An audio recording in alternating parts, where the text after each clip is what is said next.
Elena excused herself from the reception, moving with the carefully measured pace she practiced since childhood, slow enough to appear average by Confederation standards, fast enough not to seem impaired. In the privacy of her diplomatic quarters, she activated her secure terminal, the biometric scanners confirming both her identity and that she was alone. Computer, display Krelth incursion data. The holographic display materialized, showing tactical information that would shock her Confederation colleagues. While officially serving as a diplomat, Elena held the military rank of Commodore in Terran intelligence. Every human ambassador did, a fact unknown to their alien counterparts.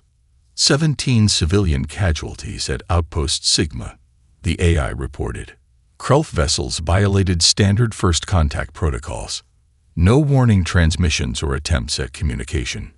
Elena scrutinized the footage of the Krelth warships. Angular crystalline structures propelled by exotic matter drives. Their design revealed volumes about their psychology. Intimidation over efficiency, overwhelming firepower over defensive capabilities. Classic Apex behavior, she muttered. Evolved without significant predators. Her private comm chimed. Director Chen from Earth Central. Ambassador, we've analyzed the Krelth approach vector. They'll reach New Horizon Colony in approximately 42 hours. The settlement has been quietly implementing Shadow Protocol since we first detected their fleet a week ago. A week? Elena's eyebrows raised. Our deep space sensors picked them up that far out. The sensors we told the Confederation about wouldn't have, Chen replied with the slightest hint of amusement. The actual network detected them crossing the Ort analogs of the Denarius system. Elena nodded. Human technology, like human biology, had been systematically downplayed for centuries. The Confederation believed Earth's technological development had been accelerated through first contact. In reality, humans had concealed their most advanced innovations, presenting a carefully curated technological profile that appeared impressive but non-threatening. "What's the status of the New Horizon population?" she asked. All Category 3 citizens evacuated. Categories 1 and 2 are implementing the response plan. The Confederation knew humans classify their colonies by development stage. They didn't know the classifications also indicated military readiness. Category 3 citizens, those unable or unwilling to fight, were quietly evacuated during routine supply runs over the past week. Categories 1 and 2 remained, trained combatants disguised as ordinary colonists. The Krelth believe they're targeting our weakest colony, Chen continued. Their intelligence suggests New Horizon is primarily agricultural with minimal defenses. And operationally, the sleeping dragon is awake, Ambassador. Elena felt a chill run along her spine. The sleeping dragon, Earth's contingency for when diplomatic masquerade became untenable. For centuries, humanity had hidden its true nature, presenting itself as just another spacefaring species rather than creatures evolved from a planetary crucible that would kill most sentient life in minutes. The Council is already discussing sacrificing human territories, Elena said. They think we're the weakest link. Perfect. Chen's expression remained neutral, but there was something predatory in his eyes. Maintain that perception for approximately 36 more hours. By then, the Krelth will have made their move on New Horizon, and the galaxy will see what happens when you corner an apex predator. As the communication ended, Elena found herself unconsciously standing straighter, no longer maintaining the slightly stooped posture that made her appear less physically imposing to her alien colleagues. Tomorrow, the charade would end. Tomorrow, humanity would reveal what lurked beneath centuries of careful restraint. The thought brought an expression to her face that any other human would recognize as a smile.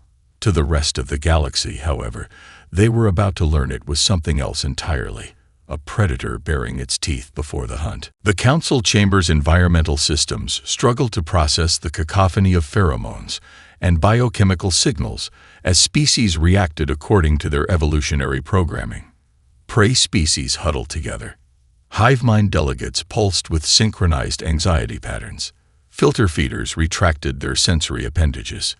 Elena stood motionless, allowing the chaos to unfold around her. The Krulth emissary remained at the center of the chamber, its hovering exoskeleton emitting a low-frequency hum designed to induce discomfort in most vertebrate species, a subtle form of psychological warfare that had no effect on human neurophysiology. "We demand your answer within one standard rotation," the emissary announced. "Surrender the human territories or face extinction, beginning with the colony designated New Horizon." The mention of the specific colony confirmed Elena's suspicions. This wasn't random aggression. The Krulth had studied humanity, at least superficially. They'd selected what appeared to be the most vulnerable target. As council members began debating sacrifice versus resistance, Elena caught movement from the observer gallery. A human male in civilian attire, notionally of diplomatic aid, but actually Commander Darius Williams of Terran Special Operations, made a subtle hand gesture. "Trap is set." Elena allowed herself the slightest nod in acknowledgement before turning her attention to First Minister Tazella of the Confederation Security Council, who had approached her discreetly. "Ambassador Reyes." The minister's voice was pitched low, her dorsal membranes vibrating with stress coloration. "We must discuss a strategic withdrawal from outlying human colonies. The Krulth threat cannot be underestimated." "The Confederation's concern is appreciated," Elena replied, maintaining the diplomatic facade while her hand remained on the communicator.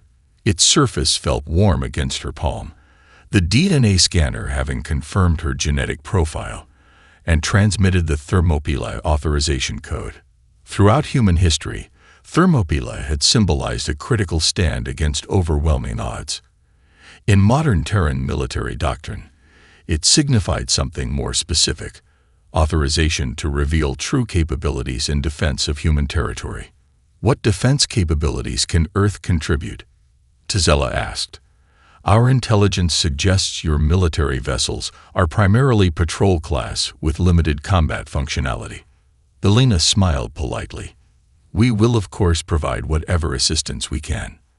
The deliberate vagueness wasn't lost on Tazella, whose membranes flickered with frustration. Like most Confederation species, the minister's understanding of human military capacity came from carefully curated information. Patrol vessels with defensive armaments, a modest orbital security network, ground forces equipped with standardized infantry weapons. All of it technically true, but selectively presented to conceal the full spectrum of human military technology. The council chamber's main doors slid open, admitting High Administrator Jkera of the Zentari Collective. Unlike other Confederation species, the Zentari had actually evolved on a high-gravity world with significant environmental pressures, not a death world by human standards, but far more demanding than the garden worlds that produced most spacefaring civilizations. Jkera moved directly to Elena, bypassing diplomatic protocols in a way that caused ripples of surprise among the delegates. "They do not understand what they have done," Jkera said, voice pitched for Elena's ears alone. The Zentari's 4 eyes blinked in sequence, a gesture indicating shared knowledge. "My ancestors visited Earth during our early interstellar period. The visit is classified in our archives as a traumatic first contact." Elena studied the Zentari with new interest. The collective had always maintained unusually close ties with humanity, despite having little obvious cultural or biological commonality. "Your world killed half our survey team," Jkera continued. "Not your people, your world itself. Since then, we have suspected what you truly are." Before Elena could respond, her communicator vibrated with a pattern that indicated secure transmission received. The small screen displayed 5 words: "New Horizon Defense Grid active." Elena turned to Jkera. "You might want to ensure your species vessels maintain distance from the Krulth fleet for the next 24 hours. "Why?" Jkera's skin rippled with the Zentari equivalent of alarm. Elena's voice dropped to a near whisper as she finally allowed her diplomatic mask to slip. "Because the humans you've known until today were playing a role. Starting now, we stop pretending." As the Krelth landing craft descended toward New Horizons' Central Plaza, Colony Director Marcus Rivera watched from his supposedly civilian administration building. The structure, like everything in the settlement, was more than it appeared. Its foundations extended 30 meters underground, connecting to a labyrinth of hardened bunkers. Its walls contained reactive armor beneath the decorative facade. Even the ornamental fountain in the courtyard concealed anti-aircraft defenses. Alpha teams in position, his operations officer reported. Perimeter sensors detecting 117 Krelth signatures approaching ground zero. Rivera nodded, his eyes fixed on the tactical display showing heat signatures of the invaders. He'd spent 15 years maintaining the fiction that he was a bureaucrat overseeing agricultural development. Before that, he'd commanded the Terran Special Forces unit responsible for the Proxima Centauri campaign, a conflict officially recorded as a mining dispute, but actually humanity's first encounter with a genuinely hostile species. Atmospheric analysis, he asked. They're deploying paralytic compounds consistent with their previous conquest patterns. Fortunately, it's nitrogen-based. Our colonists' implanted filters will neutralize it. Another carefully hidden fact: every human colonist underwent medical procedures before deployment that were officially described as adaptation treatments, but actually included military-grade augmentations, respiratory filters, subdermal armor mesh, enhanced blood clotting mechanisms, and adrenaline modulators. Rivera tapped a sequence on his command console, activating the colonists' emergency network. Across New Horizon, miniature implants behind 500 human ears simultaneously vibrated with a pre-arranged signal. Initiate response protocol Omega. Are the children secure? He asked. Evacuation shuttle cleared atmosphere 20 minutes ago, his security chief confirmed. The nursery staff transmitted the all clear before entering stealth mode. In the observation bay, Rivera's attention turned to a particular landing craft larger than the others. Its crystalline surface refracted sunlight in patterns his enhanced vision recognized as energy shielding. Krelth command vessel. Target designated, he said quietly. Prioritize intact capture of that vessel and any tactical data it contains. His operations officer nodded. Beta team is already in position. Dr. Chen has the interface modules ready. Dr. Maria Chen, officially the colony's agricultural specialist, but actually Earth's leading xenotechnology expert. For 3 years, she'd maintained a convincing cover while secretly analyzing every scrap of intelligence on Krelth systems. Her laboratory, disguised as a hydroponics facility, contained cutting-edge decryption technology and neural interfaces designed to hack alien systems. Rivera's attention shifted to a notification on his display. The Krelth had deployed reconnaissance drones that were cataloging the colony's layout. Good. Let them record. The coming revelation would be more effective with witnesses. Sir, his communications officer interrupted. We're receiving a direct transmission from the Krelth commander. Rivera straightened his posture. Put it through. The main screen flickered, revealing a crystalline being encased in an artificial exoskeleton. Its faceted sensory organs shifted, focusing on Rivera. Representative of human colony, the translator rendered its vibrations. Your settlement is now under Krelth authority. Surrender your population for processing or face immediate termination. Rivera adopted an expression of confusion and fear. Facial contortions he'd practiced for situations exactly like this. We're a peaceful farming colony, he replied, voice deliberately trembling. We have no weapons. The Krelth commander's crystalline structures vibrated in what intelligence suggested was their equivalent of satisfaction. Cooperate and some may be preserved as labor units. Resistance will result in total biomass recycling. We'll cooperate, Rivera assured him, maintaining the frightened facade. Our people are gathering in the central plaza as requested. As the communication ended, Rivera's expression transformed into something entirely different. The focused calculation of a predator sizing up prey. He activated the colony-wide communication system one final time. broadcasting 3 words that would initiate the most comprehensive military deception operation in human history: spring the trap. On his tactical display, hundreds of human signatures suddenly changed classification from civilian to combat active as implanted biomonitors registered the physiological shift every trained human soldier recognized: the calm focus that came with entering battle readiness, heart rates stabilizing rather than accelerating, breathing patterns deepening, neurochemical profiles optimizing for cognitive clarity rather than panic. The Krelth had expected to encounter terrified colonists. Instead, they were about to face the most dangerous predators in the known galaxy, finally unleashed.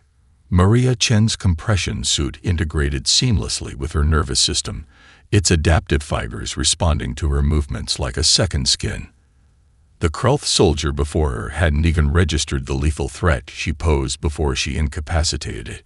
Its crystal silicon biology required specialized tactics, techniques taught in closed Terran military sessions classified beyond even most Confederation security clearances. Primary assault wave neutralized, she transmitted, her subvocal implant picking up the muscle movements in her throat rather than actual sound, moving to secure their command vehicle. Around her, the battlefield transformed as New Horizon revealed its true nature. The colony's grain silos split along concealed seams, elevating missile batteries that had lain dormant since installation. Irrigation channels drained to expose automated defense turrets. Even the decorative sculptures throughout the settlement reconfigured into targeting arrays.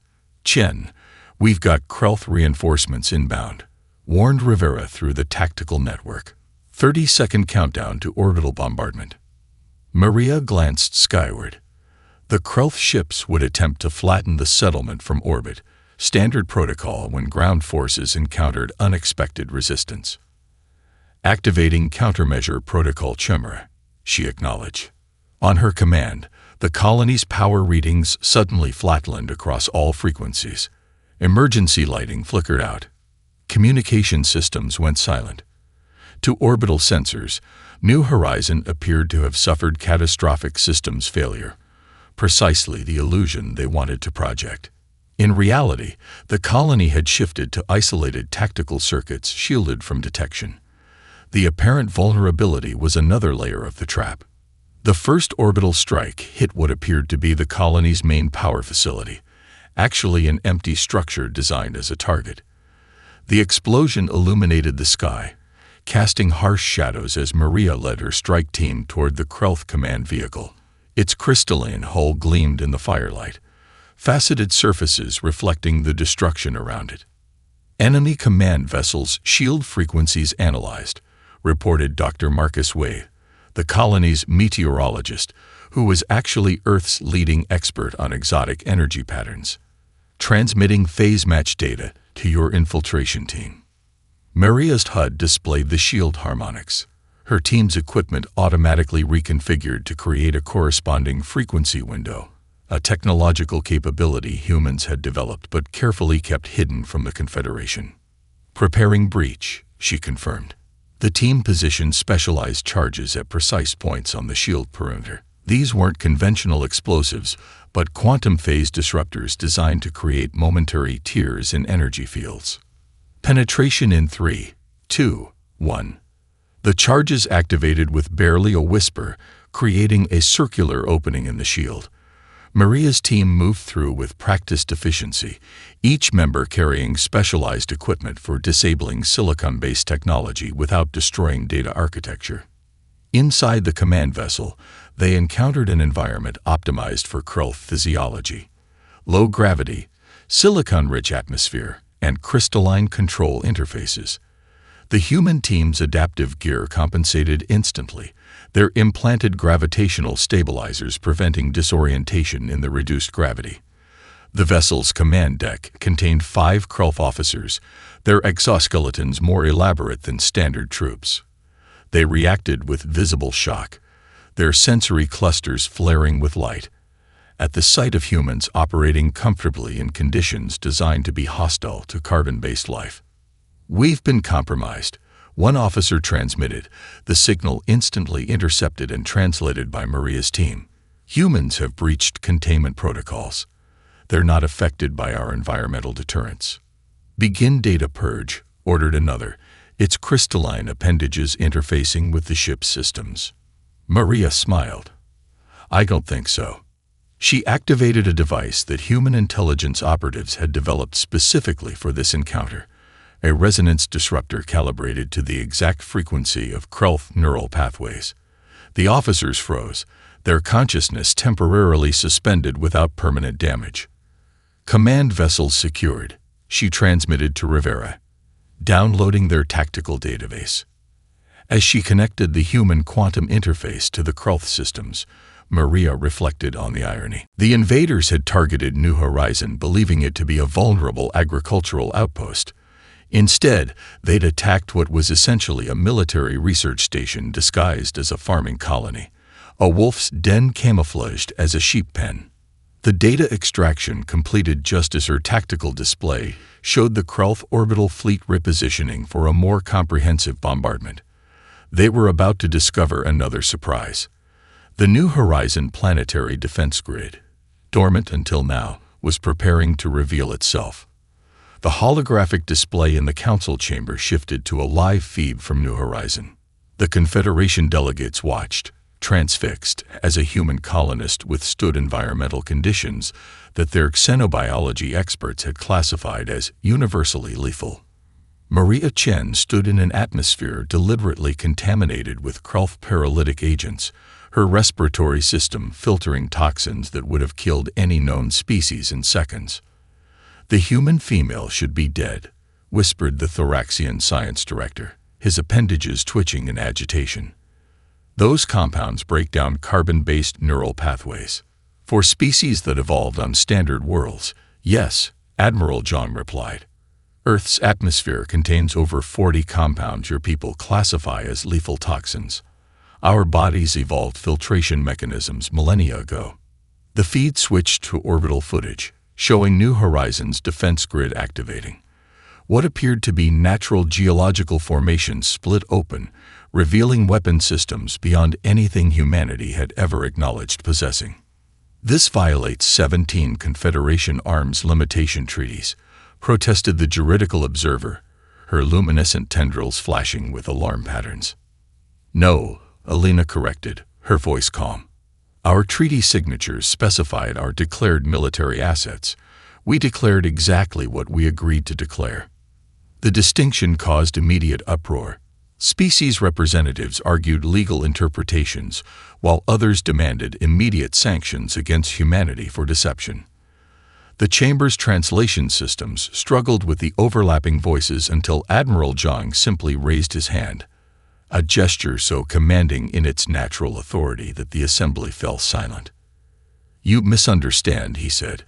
We are not explaining ourselves to request permission or forgiveness. We are explaining so you understand what happens next.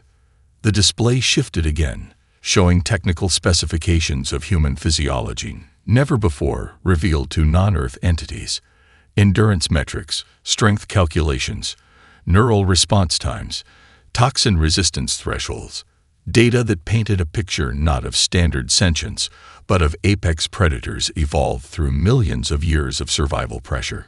Humans cannot be this resilient, insisted the hegemony representative.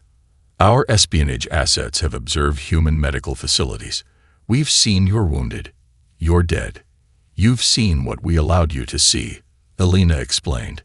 Human diplomatic and military personnel undergo specific training to mimic expected vulnerabilities when injured.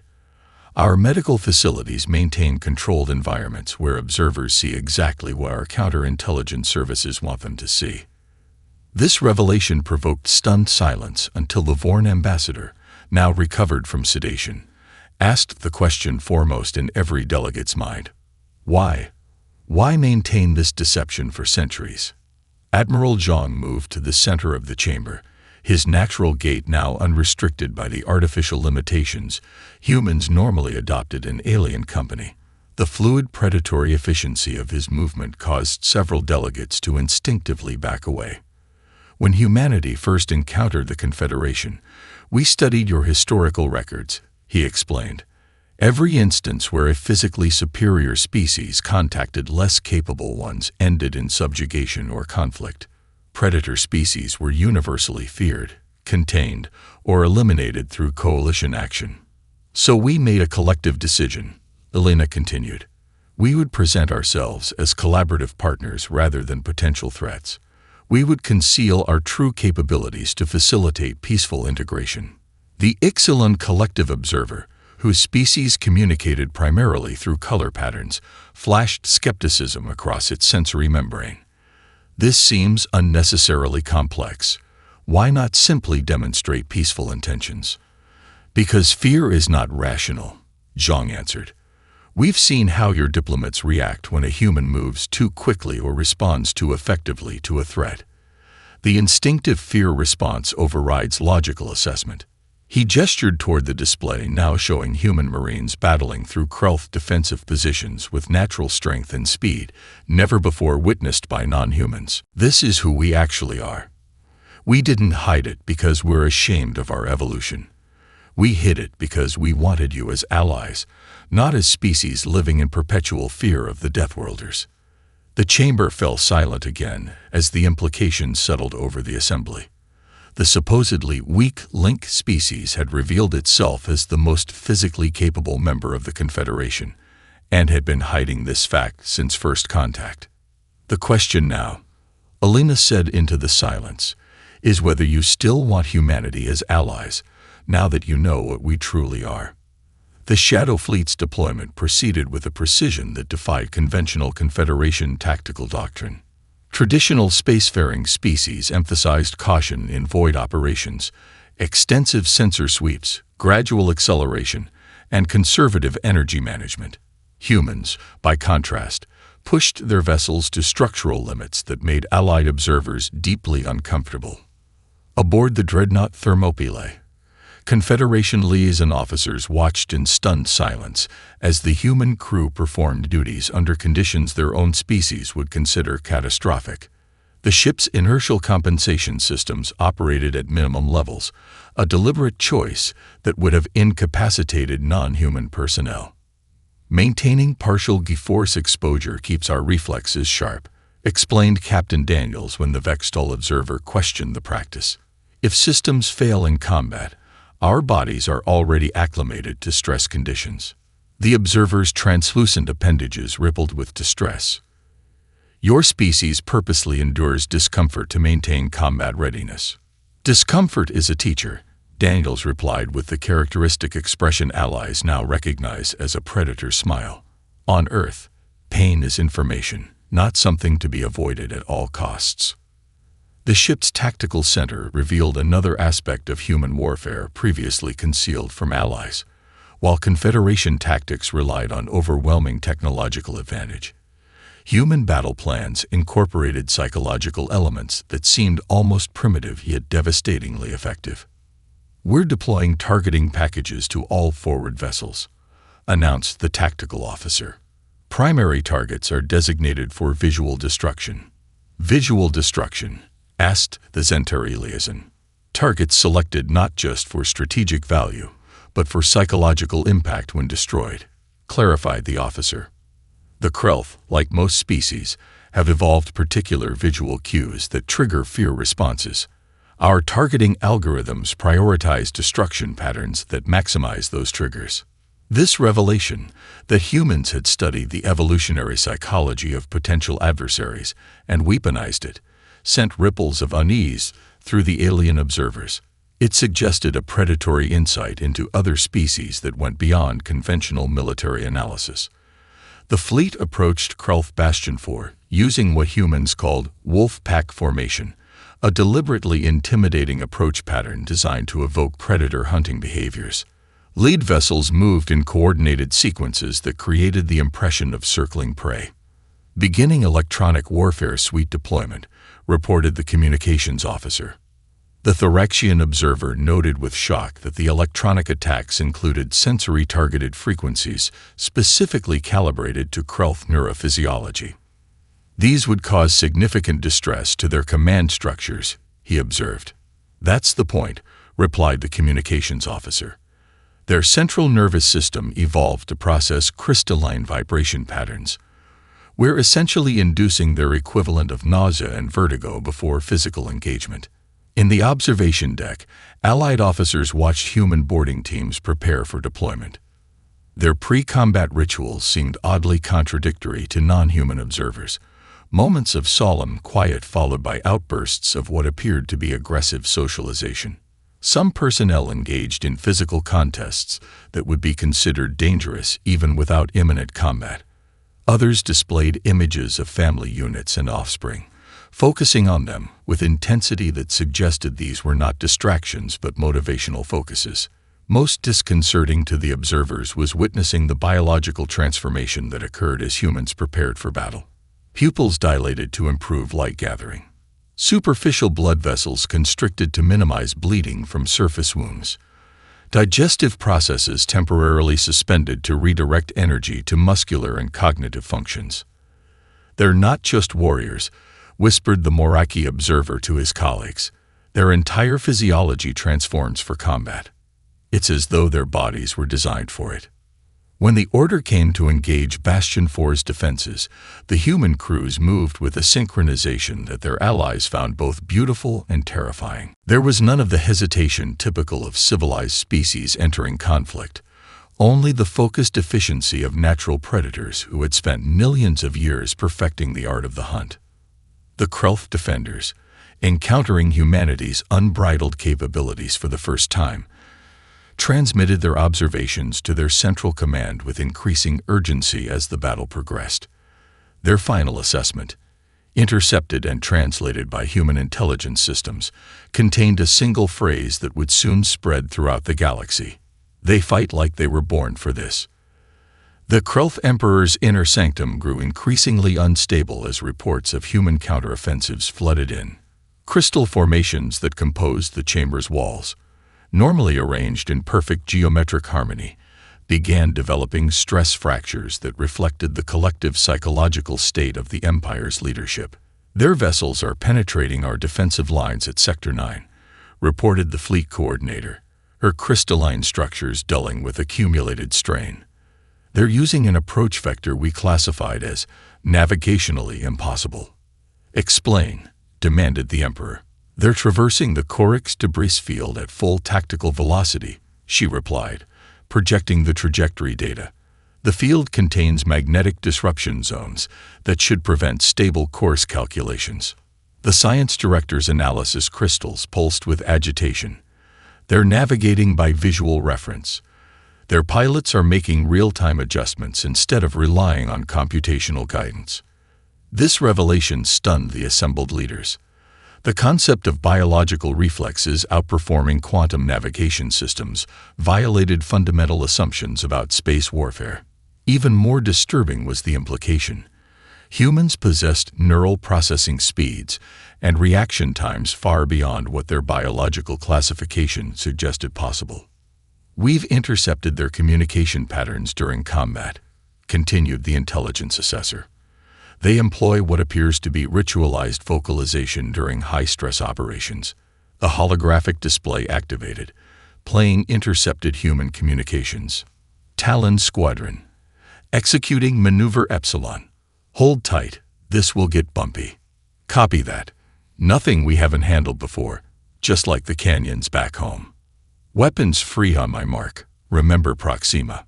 They're communicating unnecessarily during tactical operations," observed the Emperor with growing concern, "and referencing past hunting experiences." "Not unnecessary," corrected the behavior analyst, her sensory clusters aligned in the Krelth pattern indicating grave concern. "This is pack coordination vocalization. They're not just executing orders. They're actively reinforcing group cohesion during the hunt." The implications settled over the chamber like a toxic cloud. The Krelth had conquered species that fought from duty, desperation, or self-preservation. They had never encountered beings that appeared to thrive in combat conditions. "The resistance on their homeworld continues to intensify," reported the Ground Forces commander. "Our troops in this Siberia region report civilian populations using environment-specific tactics that suggest generational knowledge of warfare." The display shifted to show footage of human defenders using the frozen landscape to tactical advantage, creating improvised weapons from ice, using snow cover for concealment, and exploiting temperature differentials to disrupt Krelth sensory systems. These are not military personnel, the commander emphasized. Our intelligence confirms they are knowledge keepers, resource procurers, and juvenile trainers. Teachers, farmers, and parents, translated the cultural interpreter, using combat techniques that our analysis suggests have been refined over thousands of years. The Emperor's crystalline form vibrated with the equivalent of frustrated rage. How can untrained civilians possess combat efficiency that rivals our elite units? Because they're not just trained, they're evolved for it, responded the science director. New analysis of their historical data reveals something we missed. Their planet didn't just have environmental pressures. They evolved as both predator and prey simultaneously. The display shifted to ancient human cave paintings, showing humans hunting large animals while being hunted themselves by other predators. Their evolutionary path required them to be both hunter and hunted, continued the science director. They developed dual-natured instincts, aggressive pursuit capabilities combined with acute threat awareness. Most sentient species evolved as either one or the other, creating clear psychological boundaries between aggression and defense. Humans have no such boundary, concluded the behavior analyst. Their entire species possesses what we would classify as latent warrior programming. When threatened, even their knowledge keepers and offspring tenders transform into effective combatants. The Emperor absorbed this analysis in silence before turning to the strategic planning coordinator. The assault on Earth was supposed to be their breaking point. It appears, replied the coordinator, her voice resonating with the crystalline equivalent of grim irony, that instead of finding their breaking point, we've unleashed their true nature. In the years following the Krelth surrender, the galaxy's relationship with humanity underwent a fundamental transformation.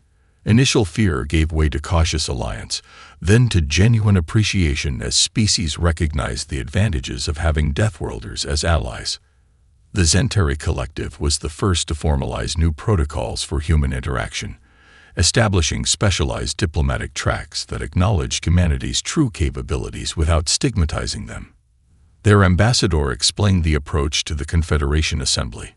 We do not fear the storm for its power, when that power shields us from greater threats. Educational exchanges flourished as other species sought to understand the Deathworlder perspective. The University of New Terra opened its atmospheric training facilities to non-human students, allowing them to experience controlled versions of Earth's challenging conditions. Few managed more than minutes in what humans considered pleasant weather, but the experience fostered unprecedented empathy. Linguistic experts identified subtle shifts in how species described humans in formal communications. Terms like unpredictable and aggressive were gradually replaced by adaptive and protective. The Moraki even added a new color term to their emotional spectrum, specifically for the comfort of having humans nearby during crisis, a concept previously foreign to their psychology. The most profound changes occurred in mixed-species settlements. On Proxima Station, environmental controls once maintained separate habitation zones for different atmospheric requirements.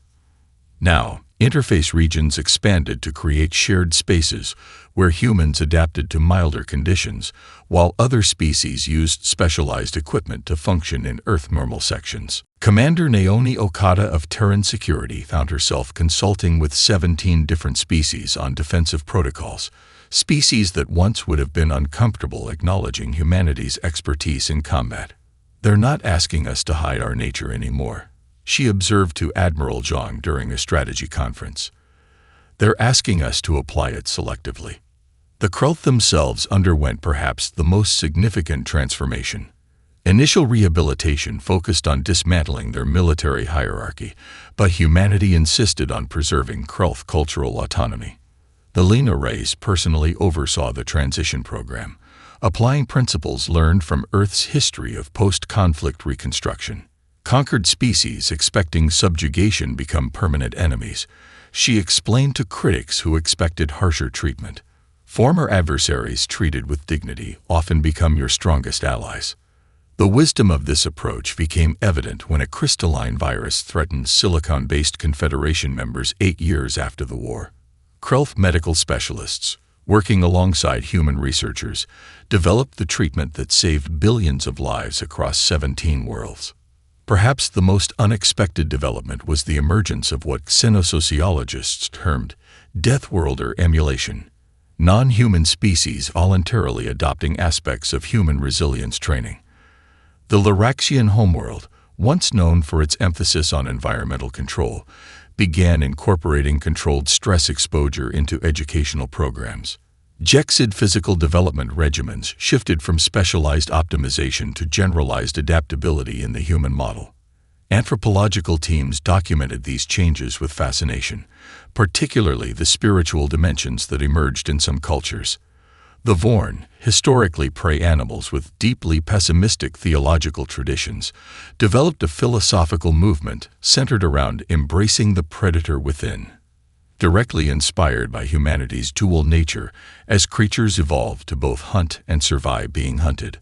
On the 10th anniversary of what Galactic historians now called the Revelation, Admiral Zhang, retired from active service but still influential in Confederation defense planning, offered a perspective that resonated across species boundaries.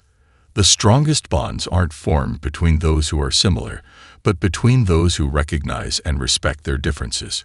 Humanity spent centuries hiding our nature, believing our allies would fear what we truly are. We underestimated you. You looked upon the apex predators of a death world and saw not monsters, but protectors. The Confederation Memorial commemorating both the conflict and the peace that followed bore a simple inscription in 38 languages, with the human version reading, "From fear, understanding. From understanding, alliance. From alliance, a future greater than any species could forge alone."